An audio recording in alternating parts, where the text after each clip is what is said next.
Imagine trusting your doctor only to discover he's the world's most prolific serial killer.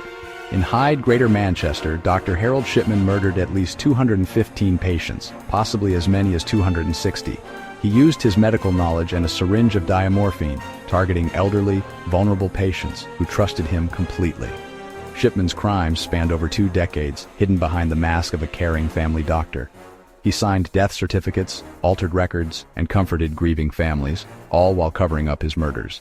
Outwardly, he was a respected community member, a family man, a dedicated GP, a pillar of society. But behind closed doors, he exploited his position for evil, methodically ending lives under the guise of care. His methods were chillingly simple. Home visits, lethal injections, and falsified medical histories to make deaths appear natural. Shipman controlled every step, from the act itself to the paperwork, leaving little room for suspicion. For years, no one questioned the kindly doctor who was always there for his elderly patients, right up to their final moments.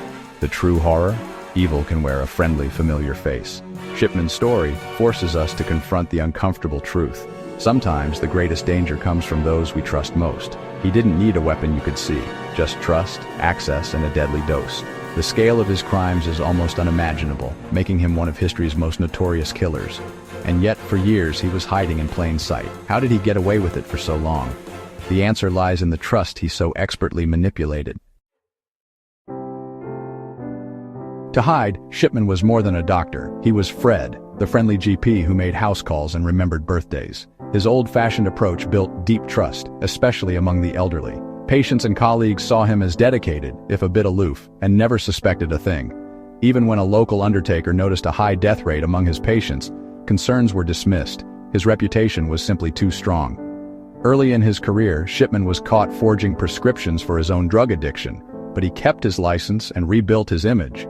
That overlooked red flag was a critical failure, giving him unchecked power over the vulnerable. The system's trust in Shipman became his greatest weapon. No one imagined the doctor they relied on could be a killer. Shipman's method was chillingly precise.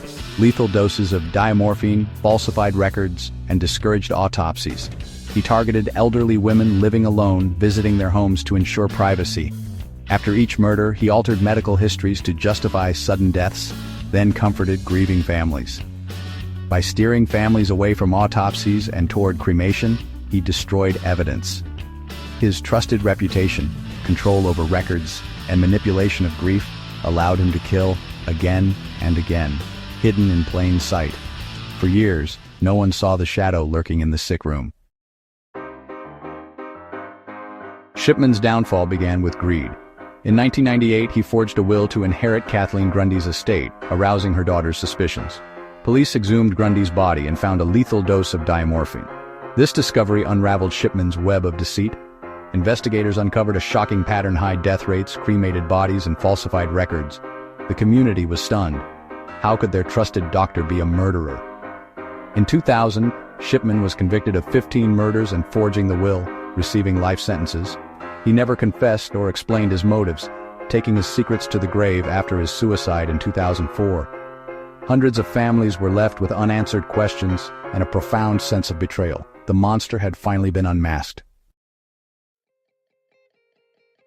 Shipman's crimes shattered the trust at the heart of medicine. The Shipman inquiry led to sweeping reforms, stricter monitoring of doctors, tighter controls on drugs, and better death certification. But his legacy is a warning.